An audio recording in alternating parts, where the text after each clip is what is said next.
विद्यार्थ्यांना ना बाळांनो, अनेकदा एकटा अभ्यास करायचा खूप कंटाळा येतो. त्यामुळं नेहमी सोबत असताना काय करा, आपल्या यूट्यूब बाबा, मोबाईल बाबा जे आहेत ना, त्याच्यावर तुम्ही एक म्युझिक लावा. Stress relief music, happiness music, असं म्युझिक लावा आणि त्याच्यासोबत अभ्यास करायला सुरुवात करा.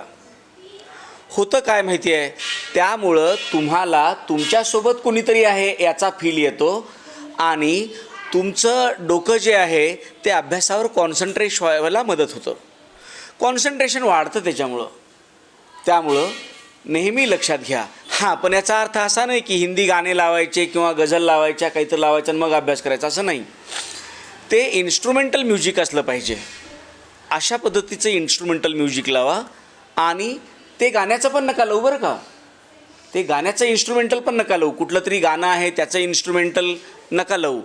असं हॅपीनेस म्युझिक, बासरीचं म्युझिक लावा आणि त्याच्यानुसार अतिशय हळू आवाजात, आणि तुमचं तोंड त्या गाण्याकडं नसावं.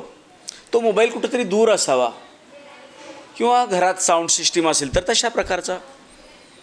त्या पद्धतीनं जर आपण केलं तर आपला अभ्यास उत्तम होऊ शकतो, दीर्घकाळ लक्षात राहू शकतो, त्याचा आपल्याला फायदा होणार आहे.